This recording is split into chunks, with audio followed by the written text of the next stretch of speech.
it was the kind of thing where I thought there's no way I'll ever make a living doing this, so maybe I should get a job, but instead I married a rich guy. All right. Nothing wrong with that. He still plays music with me. But I was in college when I met Sam, and he talked me into moving to Florida with him. And I'm so glad I did. I grew up in Asheville, North Carolina, and I miss the mountains, but I flippin' love it here. I just love the people. I mean, look at y'all. God, it's just, there's so many great people and such a great music scene, which I've been a part of for a pretty long time. But we're not here to talk about that. We're here to talk about how I started painting things on wood. And let's see, where do you begin? Well, honestly, I did a lot of art, you know, like throughout my whole life, but I really didn't kick it in to gear until, see how I said that, Linda? Into gear. That's her name. Anyway, I didn't really kick it into gear until I was in a relationship with this really horrible man. And he kicked me out of the house one night in the middle of the night, and I was penniless. And I was like almost 50. I had to move in with my mama. And so I had to make something to make money, right? Well, you know, paint is expensive and paintbrushes are expensive. And a bunch of my friends who I will never ever forget brought me a bunch of paintbrushes and paints and stuff. So I started finding cheap things to paint on and to draw with and to cut up and make collage with. And I was a secretary at the time at a printing company, and you cannot believe the waste that goes through printing companies. It's just unbelievable. Every time you pick up a magazine, like a tree died. And I'm not even kidding, because magazines are on these big things called web presses, and the rolls of paper are way bigger around than me. They're like, you know, as big as a Volkswagen, as big as that Volkswagen out there. And it has to go for like 20 minutes before it gets a good print. And all of that paper goes into the garbage. And so every time we recycle one little tiny piece of paper, we're helping to save this planet, because it's going to hell in a handbag. And so that's where my mindset was. How do I make cheap art with no money and very little time? And so I started making these cards, which they are so wonderful to sell here at the Safety Harbor Arts and Music Center. And I make them out of old file folders, so don't throw them away, give them to me. And I had a bunch of friends who were secretaries, and once a year they go through their files and they save them for me. And I started, you know, saving magazines and just cutting pictures out of everything. And, you know, when I worked at the printing company, we made magazines, so I had a never-ending supply of crap to cut up. But not only that, a web press uses these big, huge pieces of clear plastic, and they throw them away when they're done with them. And so I took them home with me. And I stopped working for this company 15, 16 years ago, and I still have boxes of that plastic. And I've made over, I don't know, 12,000 cards at my last count. And so each one of those cards has a piece of that plastic from the company that I used to work for, and maybe even a few other things thrown in for good measure. But you only make a profit of like $1 when you sell a card. And that was not gonna pay the mortgage. So I decided to like step it up a bit, and I started making stuff out of garbage that I found on the side of the road. All of those mirrors in there I found on the side of the road. So some of them have some scratches in it. The wood that I couldn't cut it out this time, but Sam, you know, my ex, who still likes me for some reason, he helped me. He's a carpenter, and so he helped me cut the wood. And I was having some problems with my hands, and he helped me. And then, all that wood was from some friends of mine who had used it, for Irma. And then they got those fancy, Shades. the shades that are just made out of the fabric, Kevlar or something. So I started finding wood on the side of the road too, and so I started using that. And so if you ever see this little redhead girl on the side of the road, going through your garbage, it's me.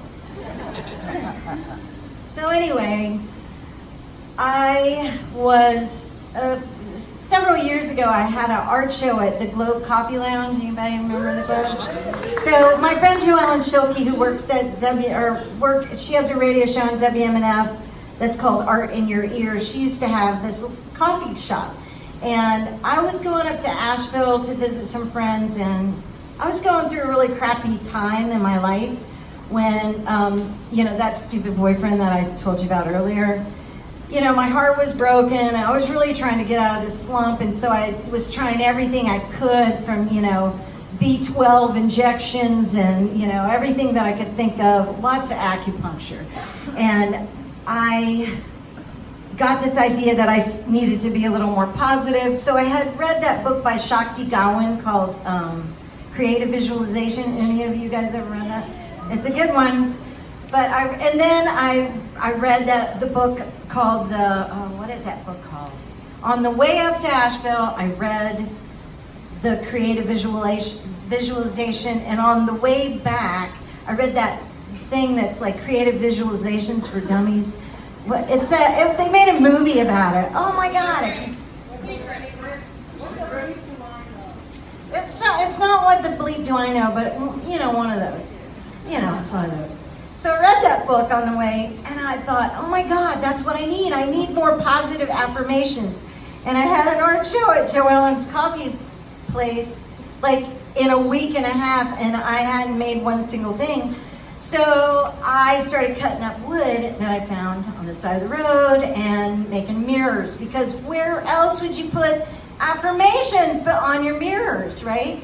And I had this thing on my mirror that was one of those like dogs that has like some hair coming out in places, and their teeth are all snaggly and everything, and they're like long hair Chihuahua, but like really, really ugly. And so I had this picture of that dog on my mirror, and underneath it says, "Don't forget to floss." So that's where it all started.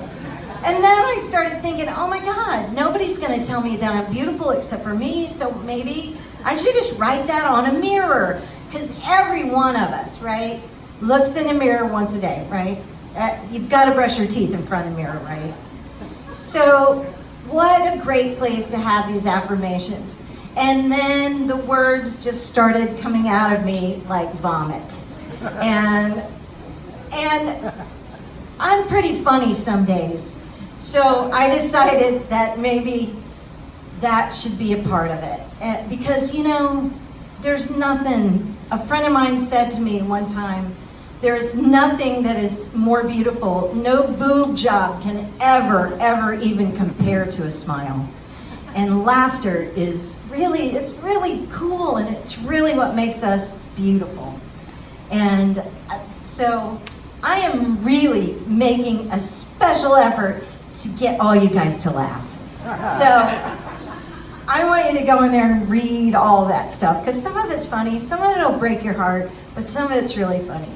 And anyway, so now that's just about it. That's all I got for you. Really? I mean, any questions? Really? I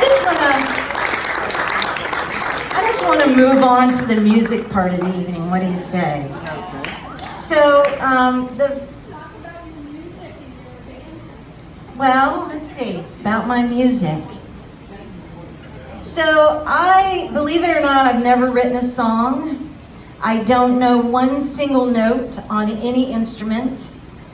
The Nationals used to let me play clarinet at practice, but, they made me go outside. they only let me play it because it was Harry's and they didn't care about it. But I really and truly, I've always just felt like music is so special. I did it. One of the mirrors that I did is about something that I learned when I was in college for that 3 weeks before I married Sam, and my music professor in college taught me that ears shouldn't work at all.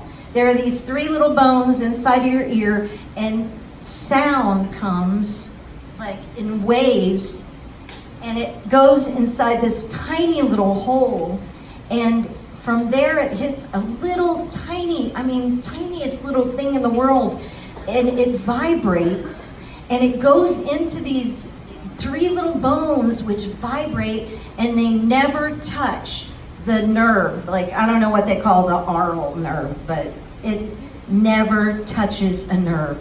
That nerve goes into our brain and gives us goosebumps when we hear things, or it makes us cry when somebody yells at you and calls you an ass, and it breaks your heart. And all it is sound.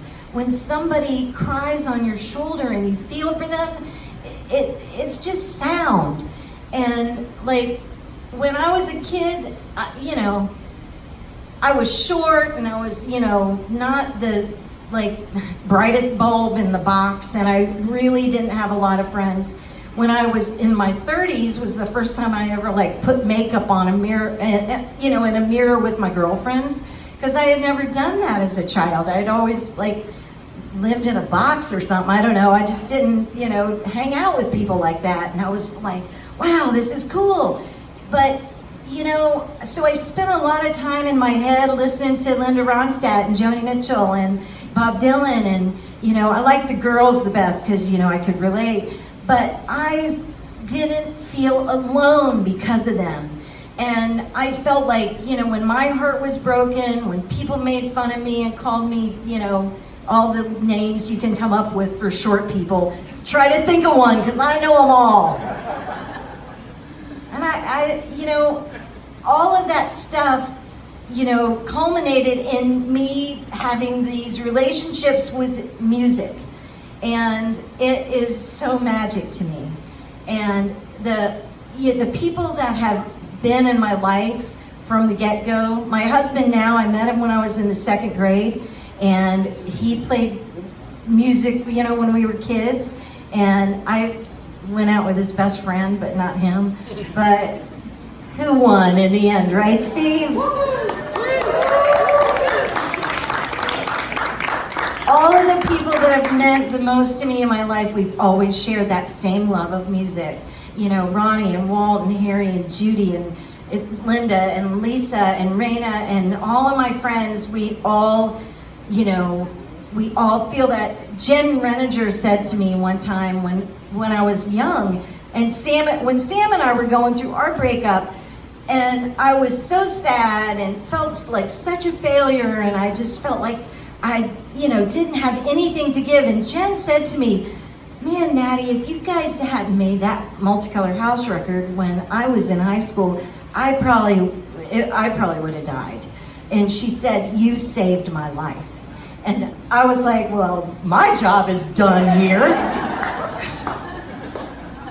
So I was in a band called Multicolored House with Sam, and and Matthew Halpern played with us for a while. Just a whole buttload of people played in that band. We had 28 bass players and, many drummers and guitar players, but it was primarily me and Sam.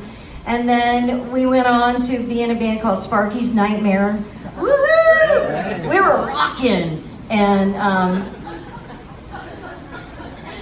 then I started playing with Ronnie Elliott and the Nationals. I played in a band called the Voodoo Idols. I was the sleazy girl backup vocalist, and I guess that's what I do in Ronnie Elliott too. And then we've had a band called Scully for a pretty long time. Am I missing anything? Me and Steve do a little, duet occasionally, which we're gonna do shortly. And Sam and I have been known to do a duet occasionally too, but I also play in a band with Judy Tampa, and she has a band called Bunko Squad, Judy Tampa and Bunko Squad. So my band, Scully, Sans the drummer, and Bunko Squad joined together, and we started a band called Dirty Spoons and Trash, which, by the way, we found the name of that on a little sign at the Globe Coffee Lounge, where I had that art show that started all this crap. So, see, it's all connected. All of us are all connected. So anyway, that's where I come from. That, and I just want the whole entire world to love me. So I'm starting with this room, starting here. If you got any beef with me, just come to me, you know, just come straight to me and we'll work it out, all right? But I just want all y'all to love me. Steve, why don't you come and play with me? Can we just do that? Can Steve and I just play a couple songs?